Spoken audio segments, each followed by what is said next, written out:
Molting was a good metaphor, not just for herself, but also for the people she served. And not just for the residents, but also for the people who loved them. The spouses, the children, the grandchildren, the friends. They were all shedding in different ways, some more dramatically than others. "Good morning, Mr. Kennedy," Wren said as she placed her hands beneath the sanitizer dispenser on the wall. He was seated in a faded armchair beside the bed, his thin hair not yet combed, a white towel tucked like a bib into his gray checkered pajama top. At the sound of her voice, he glanced up from his breakfast tray, where he was trying unsuccessfully to spear a sausage with his fork. The tremor was bad this morning. Leaning her head back, she scanned the hallway. No nurses or aides in sight. "How about if I help you with that?" She walked over to the tray table and guided the fork to his mouth. He took the bite and chewed slowly. "Is it good?" He swallowed, then opened his mouth like a little bird.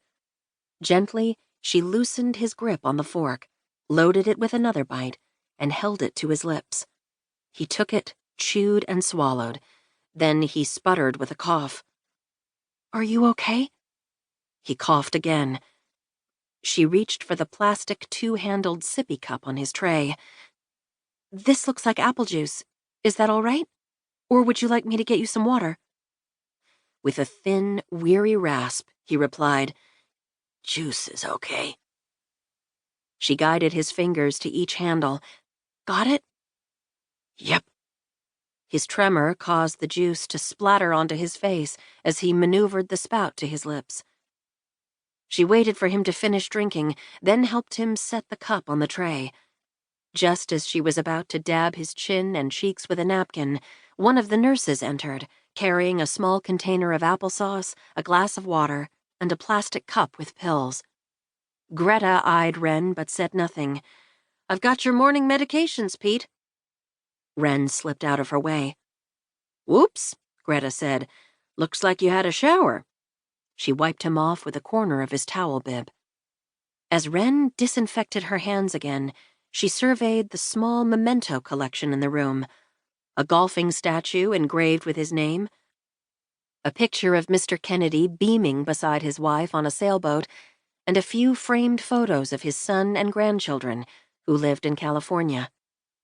Mr. Kennedy said they came to visit sometimes, but he also said his wife came to visit sometimes, and she had died 7 years ago. Greta spooned out a bit of applesauce and placed a pill on top. "Okay, first one, Pete. Open the chute. A little wider. Got it? Good." She watched him swallow. "You need water to wash it down?" When he did not reply, she put a hand to her hip. "Is that a no thank you or a yes please?" He swallowed again and said, "No thank you." She loaded up another pill. "Okay, next one coming. You know the drill. Good job. One more, okay? Almost done." When Mr. Kennedy spluttered and coughed, Greta handed him a cup. "You're scheduled for a bath today. We'll get you smelling nice and fresh."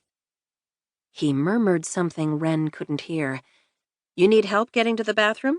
Greta asked. "I'm okay," he said. "Don't wait until I leave and then ring your call button. I'm here now. You sure you don't need to go?" "I'm sure." "Okay. Chelsea will be here soon to help bathe you and get you dressed." She turned toward Wren. "You might want to wait to clean until they're finished." "All right," Wren said. After Greta left, she approached his chair. "Do you want me to turn on the golf channel for you, Mr. Kennedy? It's Thursday. I bet there's a tournament somewhere." He nodded.